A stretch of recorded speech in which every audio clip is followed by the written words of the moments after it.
Just in case there's someone watching this who doesn't know who you are, I'll let you introduce yourself, who you work for, and what you do there.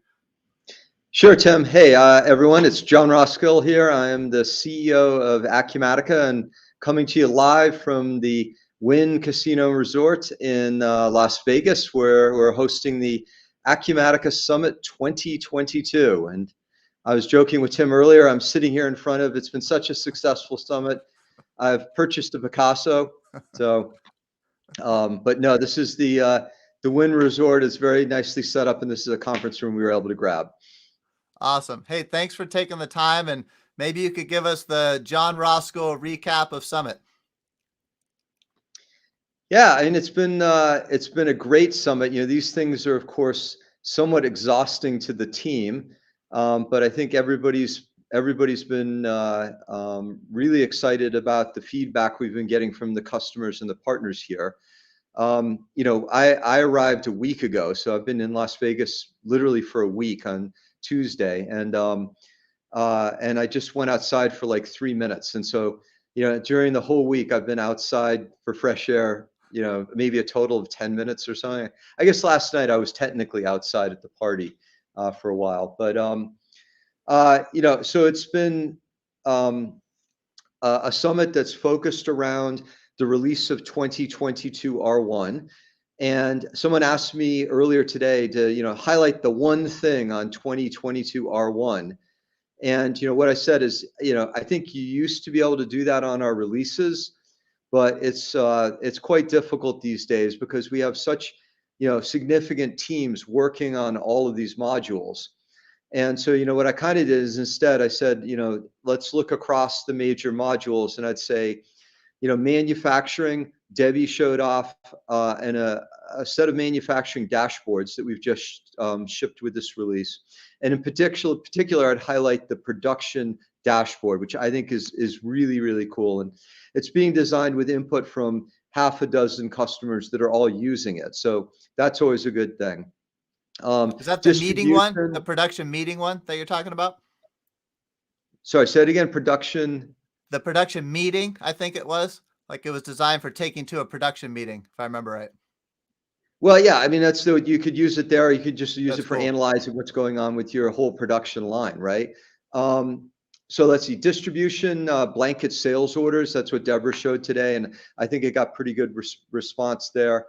If you go to retail commerce, Josh, we showed some cool things, but it would have to be the Amazon connector there and Amazon business, which is something that I think all of us are likely using, whether we know it or not.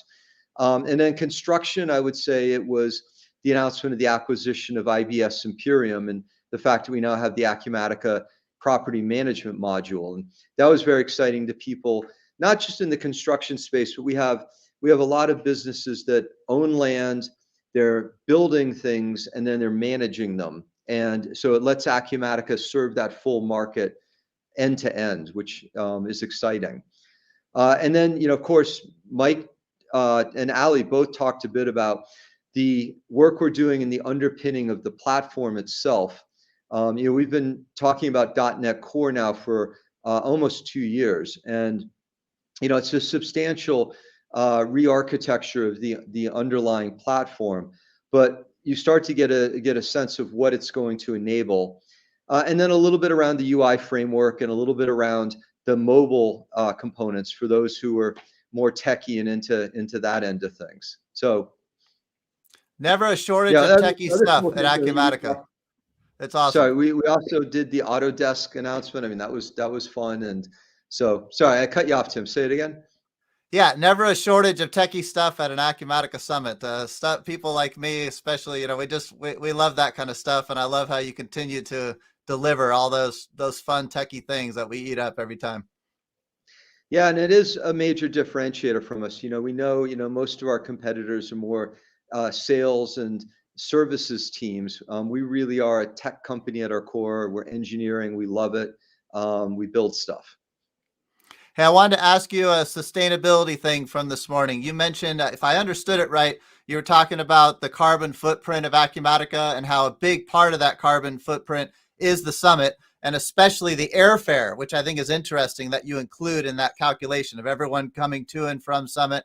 And you mentioned that you purchase carbon offset credits. I think I understood this right, for everyone in attendance at Summit. I don't know what that means. Could you help me understand what that is? A carbon offset credit?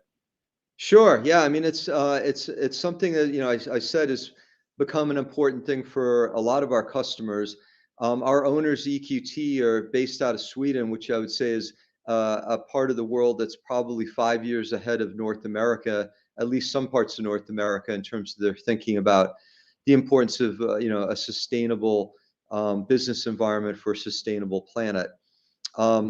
Yeah, I mean, Acumatica, right? We don't manufacture things, so we don't have, EQT also owns Dunlop Tire, and so once I sat through their sustainability analysis, and they have huge water usage and building rubber tires. It's a petroleum-based product. Acumatica, basically, we've got offices and we've got people working on computers, and there's a certain amount of electricity being used, but our company footprint is relatively small. And I talked about the one of the big benefits of moving from on-premise, legacy on-premise server to the cloud is you're reducing your company's economic, not economic, environmental footprints and the impact 72%, at least for that part of your business. But servers take a lot of electricity. But when we looked at the aggregate environmental impact of Acumatica, what we quickly found is actually the Summit is one of the biggest pieces. In fact, it is the biggest piece of our corporate impact.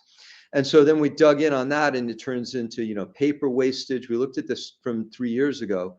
Paper wastage, food waste, and so we're doing a lot of stuff to reduce that. The paper waste by moving things digital, and the food waste by working with the local food banks and the local shelters. But then the single largest component is from 2,000 plus people getting on planes and flying here and then turning around and going back home. And some of the airlines now ask you when you buy your ticket if you want to purchase the carbon offset credit that goes along with that. And so you can calculate the carbon impact of a particular flight, and you can purchase. There's actually marketplaces out there for carbon offset credits, and so you can purchase those.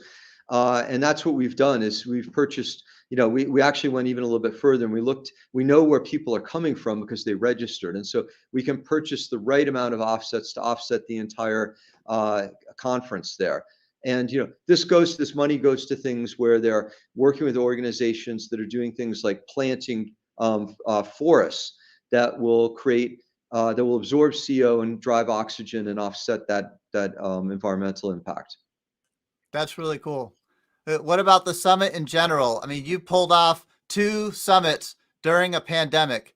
Was that just business as usual, or was that an effort that went above and beyond?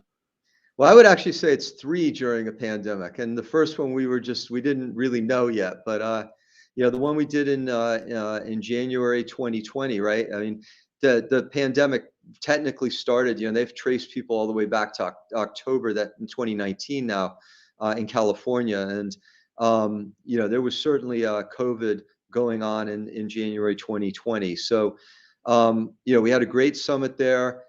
We then looked at last January, and that was not the right time to be doing one. But by moving it out to the summer, we hit this amazing window where people were vaccinated and things were opening up, and we were able to do it outside. Doing this one, I think, has been above and beyond work for the team, just because now it's 2 and 6 months. And it's interesting. I mean, we've had about 2,000 people at each. And I think what you'll see at the next summit is you'll see us considerably over 3,000 is my prediction. Because I think what you'll see is most of the people who were at this summit are actually a different group than who were at the last summit. And we've been noticing that different customers, certainly newer customers, even different people from the partner orgs. The people who are here, what's exciting is the people who are here are people who really want to be here, right? You're not casually getting on a plane and going to Las Vegas right now. People have been very respectful. Everyone's been masking up. I've got my mask right here. and we were able to do the party outside last night, and it was a lot of fun. I don't know if you saw some of the pictures from that. We of course missed you, Tim. So next one. Well, I've enjoyed doing these interviews. It's given me a lot more comfort around making it to the next one, and gave me a way to participate these last couple summits. And thanks for all that you all have done to put on such amazing events, even in the midst of the pandemic. It's been great. And before I let you go, I also wanted, since I have you, wanted to let you know on a little course that I launched last week. If you hear anyone who's looking for help with generic inquiries in Acumatica, I built a video training course with 42 lessons and over 5 hours of video training content specifically on building generic inquiries and pivot tables in Acumatica. So if you hear anyone looking for help there, I've got a course now that I can help people out, and want to take advantage of this opportunity to let you know about it. Good. So awesome. Yeah, I mean, hey, generic inquiries are amazing. It's one of the most powerful things inside the product, and it really is a real differentiator, right? And I mean, you can do generic inquiries on generic inquiries, right? And it's kind of mind blowing how powerful that is. And then of course you start talking about feeding it into pivot tables. So I think that's a great thing for you to be doing, and for people who aren't familiar with that to take a look at. Yeah, I just happened to jump into a Dynamics 365 Business Central environment recently and was looking to do something like a generic inquiry for someone. And boy, it was a lot more difficult. So yeah, they really are. It's a techie thing, but it's also a critical piece to getting your information out. And yeah, I like working with them. It's great. Yeah. Well, John, thanks for Yeah. taking a I mean, few minutes out of your. our nickname, Sorry, sorry, I go was just ahead. going to say our nickname for them our nickname for the generic inquiries is the Genius Inquiry. So there you go. Hey, thanks for taking the time out of a busy summit schedule. I really appreciate it. Hope to see you next year. Hey, it's great to see you, and all the people out there in the Acumatica user group land. Quite a few people are here, and I've been getting to say hi to a bunch of you. So we really appreciate the support as well, Tim. Take care, John. We'll see you next year. Adios.